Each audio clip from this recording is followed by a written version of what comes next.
सब बाबू लोग को जय हिंद, भारत माता की जय।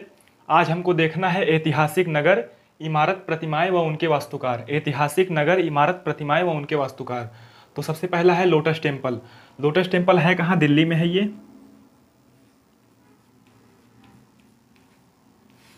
और इसके वास्तुकार हैं फरीबोर्ज साहबा। फरीबोर्ज साहबा। फरीबोर्ज साहबा। इसके बाद अगला है श्री राम मंदिर।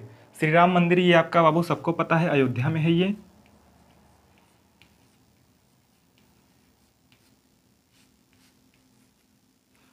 और इसके वास्तुकार हैं चंद्रकांत सोमपुरा।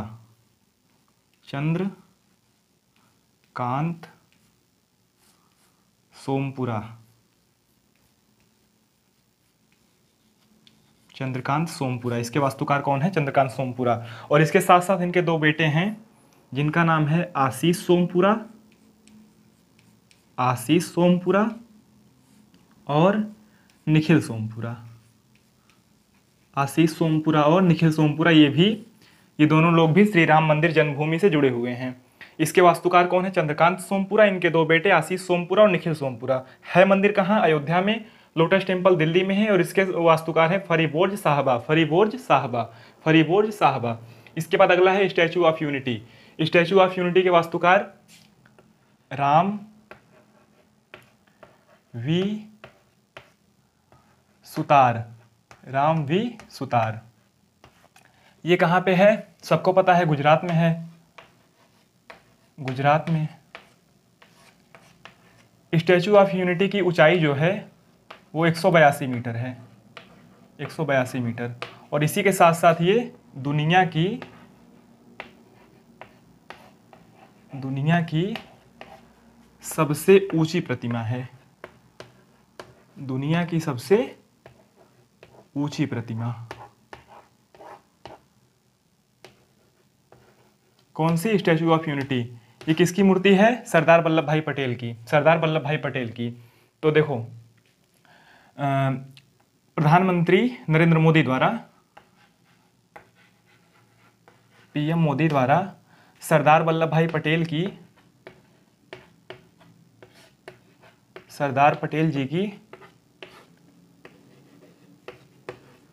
143वीं वर्षगांठ पे, ये याद रखना, 143वीं वर्षगांठ पर 31 अक्टूबर 2018 को अनावरण किया गया था। प्रधानमंत्री द्वारा अनावरण किया गया था। ये कहाँ स्थित है?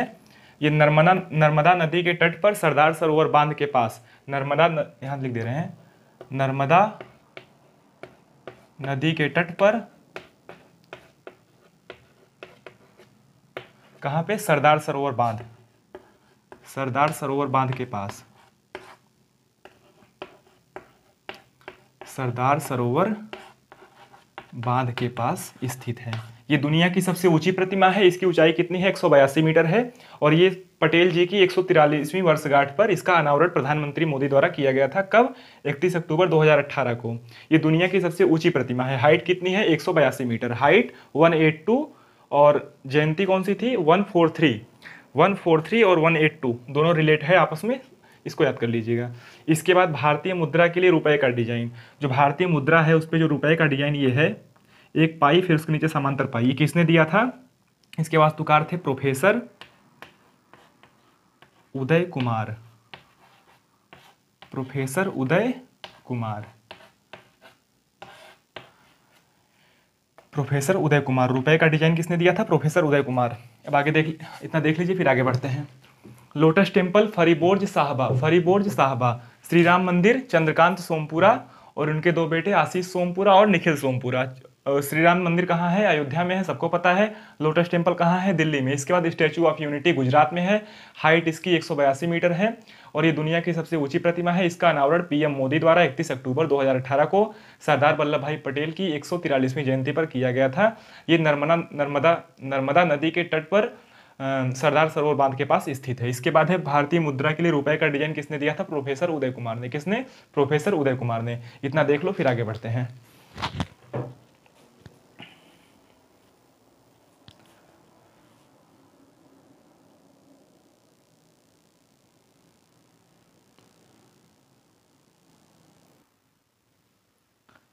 आगे देखो बाबू, लोकपाल का लोगो। लोकपाल का लोगो तैयार किया गया था प्रशांत मिश्रा के द्वारा। प्रशांत मिश्र।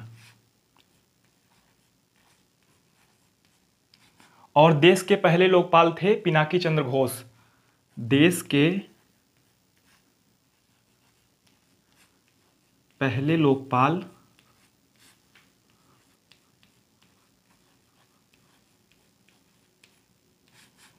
पिनाकी चंद्र घोष थे। पिनाकी चंद्र घोष। ये कब नियुक्त किए गए थे? 19 मार्च 2019 को। 19 मार्च 2019 को नियुक्त किए गए थे। कौन? पिनाकी चंद्र घोष। देश के पहले लोकपाल पिनाकी चंद्र घोष 19 मार्च 2019 को नियुक्त किए गए थे। और लोकपाल का जो है मासिक वेतन कितना होता है? मासिक वेतन होता है 2,80,000 रुपये। 2,80,000 रुपये। 2,80,000 रुपये इनका मासिक वेतन होता है। और कार्यकाल जो है 5 वर्ष का होता है। 5 वर्ष का कार्यकाल होता है। मासिक वेतन 2,80,000 रुपये होता है। अब देखो, लोकपाल बिल को पहली बार जो है इसको 17 दिसंबर 2013 को ये राज्यसभा और लोकसभा में पारित किया गया था। ठीक।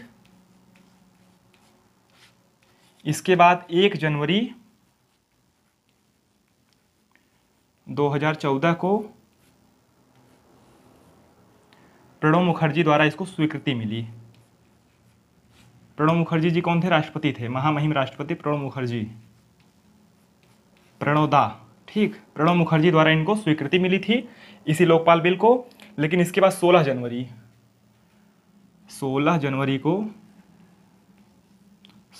2014 को ये जो लोकपाल बिल था ये पारित हो गया था। ठीक, 3-4 डेट इसमें याद रखना है। पहला कि देश के पहले लोकपाल पिनाकी चंद्र घोष 19 मार्च 2019 को नियुक्त किए गए थे। इसके बाद लोकपाल बिल जो है 17 दिसंबर 2013 को लोकसभा और राज्यसभा यानी दोनों सदनों में पारित किया गया था। और 1 जनवरी 2014 को तत्कालीन राष्ट्रपति प्रणब मुखर्जी द्वारा इसको क्या किया? स्वीकृति दी गई थी। इसके बाद उसके 15 दिन बाद यानी 16 जनवरी 2014 को ये लोकपाल बिल पारित कर दिया गया था। ठीक, लोकपाल बिल पारित कर दिया गया था। और राज्यसभा और लोकसभा में कब पारित हुआ? संसद के दोनों सदनों में 17 दिसंबर 2013 को। और प्रणब मुखर्जी जी द्वारा स्वीकृति कब मिली? 1 जनवरी 2014 को। 16 जनवरी 2014 से पारित कर दिया गया। देश के पहले लोकपाल कौन थे? पिनाकी चंद्र घोष थे। पिनाकी चंद्र घोष 19 मार्च 2019 को नियुक्त किए गए थे। अब इसके बाद है राष्ट्रीय ध्वज का डिजाइन। राष्ट्रीय ध्वज का डिजाइन कौन तैयार किया था? पिंगली वेंकैया। पिंगली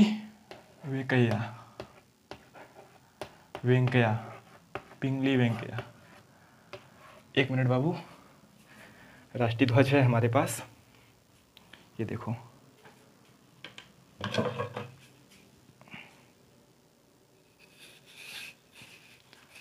ये है आपका राष्ट्रीय ध्वज। देख रहे हैं कितना प्यारा झंडा है हमारा। तो पिंगली वेंकैया द्वारा इसको डिजाइन तैयार किया गया था। और संविधान सभा द्वारा देखो, संविधान सभा द्वारा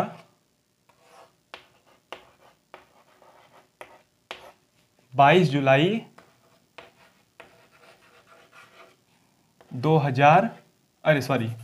1947 को इसको स्वीकृति दी गई राष्ट्रीय ध्वज को। ठीक, पिंगली वेंकैया द्वारा इसका डिजाइन तैयार किया गया था। इसमें देखो 3 कलर हैं, ऊपर केसरिया, बीच में हरा, ऊपर केसरिया, बीच में सफेद, नीचे हरा, और बीच में जो है एक चक्र है, ये अशोक चक्र है। इसको कहां से लिया गया? सारनाथ के अशोक स्तंभ से लिया गया था। कहां से? सारनाथ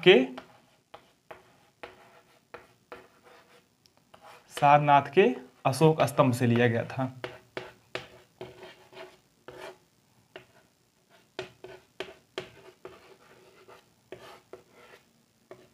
और इसमें 3 रंग हैं। ये संविधान सभा द्वारा कब इसको मान्यता मिली? 22 जुलाई 1947 को इसका डिजाइन तैयार की थी पिंगली वेंकैया। और देखिए जो ध्वज की लंबाई है ये 3 अनुपात में है और चौड़ाई इसकी 2 अनुपात में, यानी कह सकते हैं लंबाई और चौड़ाई का जो रेशियो है वो 3:2 में है।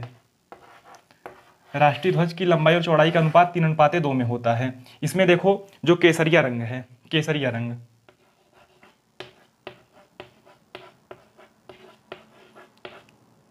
केसरिया रंग का अर्थ क्या है? त्याग, बलिदान। त्याग और बलिदान। केसरिया रंग का अर्थ जो है त्याग और बलिदान है। इसके बाद सफेद रंग। सफेद रंग क्या है? धर्म चक्र के साथ साथ शांति और सुरक्षा, शांति। सफेद रंग क्या है? वो शांति। सफेद रंग क्या है? शांति। इसके बाद जो हरा रंग है वो समृद्धि, उर्वरता और भूमि की पवित्रता। भूमि की पवित्रता।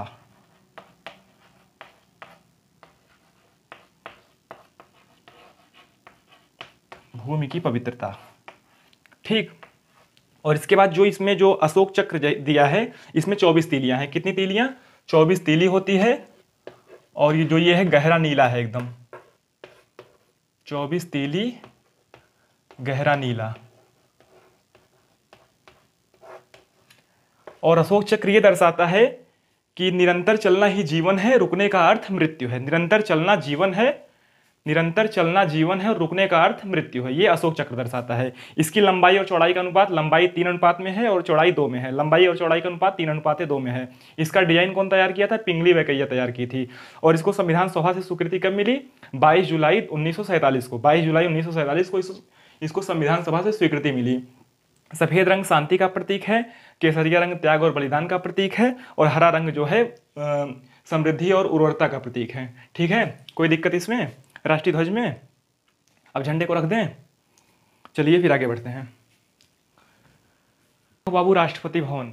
राष्ट्रपति भवन के वास्तुकार थे एडविन लुटियंस। Edwin Lutyens.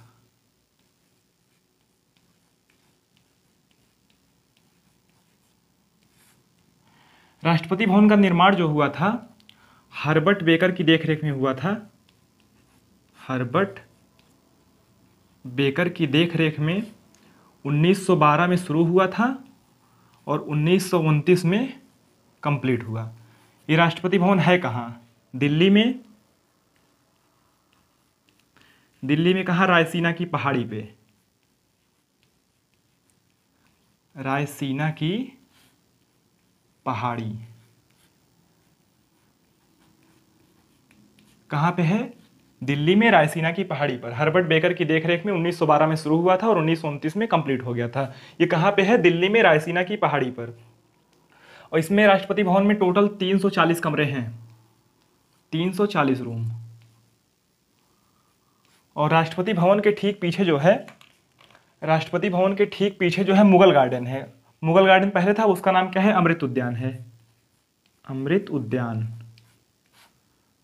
अमृत उद्यान में बाबू 1200 फूल हैं, 1200 अलग अलग प्रकार के फूल हैं। और इसके सामने जो रास्ता है उसका नाम है कर्तव्य पथ। कर्तव्य कैसे लिखा जाएगा? कर्तव्य पथ। पहले इसका नाम क्या था? राजपथ था। ये कर्तव्य पथ जो है ये सीधा इंडिया गेट तक जाता है। कहां तक? इंडिया गेट तक। India Gate. पहले इसका नाम था राजपथ। कर्तव्य पथ का पहले नाम क्या था? राजपथ था। अब इसका नाम है कर्तव्य पथ। और अमृत उद्यान का पहला नाम था मुगल गार्डन, अब इसका नाम है अमृत उद्यान। पुराना नाम क्या था? मुगल गार्डन, और अब वाला नाम है अमृत उद्यान। कर्तव्य पथ अब का नाम है, पहले का नाम था राजपथ। ये राजपथ जो है, सॉरी, कर्तव्य पथ जो है इंडिया गेट तक जाता है। और राष्ट्रपति भवन से 500 मीटर की दूरी पर क्या है? संसद भवन है। 500 मीटर की दूरी पर संसद भवन है। संसद भवन। और इंडिया गेट की जो हाइट है वो बाबू है 42 मीटर। 42 मीटर, ठीक। इंडिया गेट की हाइट कितनी है? 42 मीटर। ये है राष्ट्रपति भवन के बारे में। अब अगला है संसद भवन। संसद भवन आपका कहाँ है? दिल्ली में है। ये भी दिल्ली में।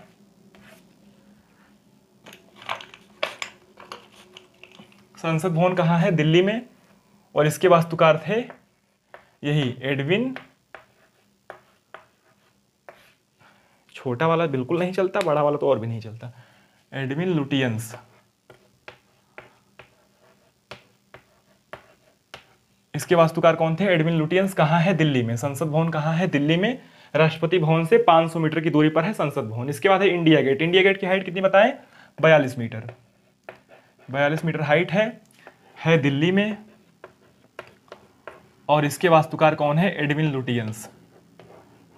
Edwin Lutyens. ठीक। इंडिया गेट के वास्तुकार कौन है? एडविन लुटियंस है। कहां पे है? दिल्ली में है। हाइट कितनी है? 42 मीटर। संसद भवन कहां है? दिल्ली में है। और इसके वास्तुकार है एडविन लुटियंस। इसके बाद है gateway of India. Gateway of India ये बाबू आपका है मुंबई में। और इसके वास्तुकार हैं George Wittet. George Wittet. Gateway of India और इंडिया गेट में अंतर है। इसकी हाइट है 26 मीटर। कितनी है? 26 मीटर। और इंडिया गेट की कितनी है? 42 मीटर है। गेटवे ऑफ इंडिया की 26 मीटर है और इंडिया गेट की 42 मीटर है। गेटवे ऑफ इंडिया के वास्तुकार जॉर्ज विंटेट है और इंडिया गेट के एडविन लुटियंस है। इंडिया गेट दिल्ली में है और गेटवे ऑफ इंडिया मुंबई में है। इसके बाद है भारत भवन। भारत भवन ये बाबू आपका है भोपाल में। और ये 1982 में बनकर के तैयार हुआ था। 1982 में बनकर के तैयार हुआ था। और इसके वास्तुकार है Charles Korea. Charles Korea. Charles Korea. Bharat Bhavan के वास्तुकार कौन है? चार्ल्स कोरिया है। डिजाइनर है चार्ल्स कोरिया। और ये कहाँ है? भोपाल में है। 1982 में ये बनकर के तैयार हुआ था भारत भवन। ठीक है। गेटवे ऑफ इंडिया कहाँ है? मुंबई में है। इसके वास्तुकार है जॉर्ज विंटेट। हाइट इसकी है 26 मीटर। इंडिया गेट दिल्ली में है। इसके वास्तुकार एडविन लुटियंस हैं और इसकी हाइट है कितना? 42 मीटर। इसके बाद ऊपर क्या है? संसद भवन है। राष्ट्रपति भवन से 500 मीटर की दूरी पर स्थित है और इसके वास्तुकार एडविन लुटियंस हैं। और कहाँ स्थित है? दिल्ली में स्थित है। फिर है राष्ट्रपति भवन। राष्ट्रपति भवन के वास्तुकार कौन है? Edwin Lutyens. और राष्ट्रपति भवन है दिल्ली में रायसीना की पहाड़ी पे। 340 रूम है। हार्वर्ड ब्रेकर की देखरेख में 1912 में कार्य शुरू हुआ राष्ट्रपति भवन का। 1929 में बनकर के कंप्लीट हुआ। और राष्ट्रपति भवन के पीछे अमृत उद्यान है जिसका पुराना नाम मुगल गार्डन था। अमृत उद्यान में 1200 प्रकार के पुष्प हैं। और इसके राष्ट्रपति भवन के सामने क्या है? कर्तव्य पथ है जिसका पुराना नाम राजपथ था। कर्तव्य पथ सीधा इंडिया गेट तक जाता है और 500 मीटर की दूरी पर संसद भवन स्थित है राष्ट्रपति भवन से। कोई दिक्कत? इतना देख लो फिर आगे बढ़ते हैं।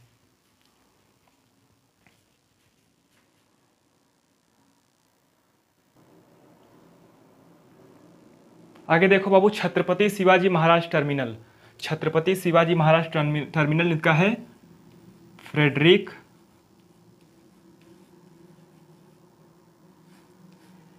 William Stevens. Frederick William Stevens. Chhatrapati Shivaji Maharaj Terminal के Frederick William Stevens. Frederick William Stevens. ये कहाँ है? मुंबई में है। कहाँ? मुंबई में। ये भी नया नाम है। पहले जब पुराना नाम था तो छत्रपति शिवाजी टर्मिनल था।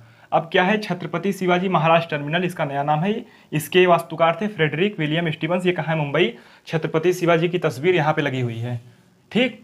इसके बाद है विक्टोरिया मेमोरियल। विक्टोरिया मेमोरियल ये कहाँ है? कोलकाता में है। कोलकाता। और इसके वास्तुकार कौन है? William Emerson. William Emerson. William Emerson. किसके वास्तुकार? विक्टोरिया मेमोरियल के वास्तुकार कौन है? William Emerson. ये कहाँ पे है? कोलकाता में है। इसके बाद ताजमहल। ताजमहल सबको पता है आगरा में है। और इसके वास्तुकार हैं उस्ताद अहमद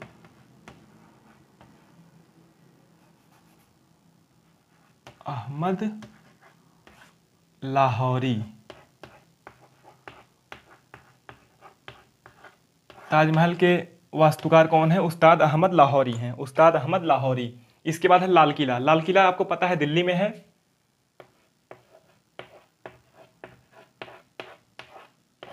और इसके वास्तुकार कौन है? यही उस्ताद अहमद लाहौरी। उस्ताद अहमद लाहौरी। ठीक।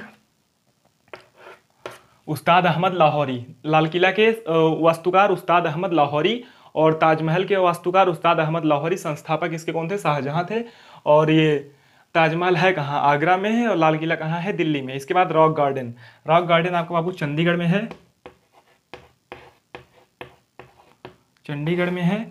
और इसके वास्तुकार कौन है? इसके वास्तुकार सैनी। पूरा नाम इनका क्या है? नवदीप सैनी नहीं, नेकचंद सैनी। ठीक, नेकचंद सैनी। नेकचंद सैनी कौन है? रॉक गार्डन के वास्तुकार है। रॉक गार्डन के वास्तुकार नेकचंद सैनी। इसके बाद है हवा महल। हवा महल के वास्तुकार कौन है? हवा महल है जयपुर में, जयपुर में है हवा महल। और इसके वास्तुकार हैं लालचंद उस्ताद, लालचंद उस्ताद। इसमें कंफ्यूज नहीं होना है। ये उस्ताद जो है ताजमहल के उस्ताद अहमद लाहौरी, लाहौरी, उस्ताद अहमद लाहौरी ताजमहल और लाल किला। उस्ताद अहमद लाहौरी ताजमहल और लाल किला। और लालचंद उस्ताद हवा महल। रॉक गार्डन के नेकचंद सैनी, नेकचंद सैनी चंडीगढ़। और एक प्लेयर है नवदीप सैनी, इंडियन क्रिकेटर है नवदीप सैनी। छत्रपति शिवाजी महाराज टर्मिनल का इसके वास्तुकार फ्रेडरिक विलियम स्टीवंस। और यह है कहाँ? मुंबई में। विक्टोरिया मेमोरियल कहाँ है? कोलकाता में। विलियम एमर्सन ने इसके वो हैं वास्तुकार है। इतना देख लो, फिर आगे बढ़ते हैं।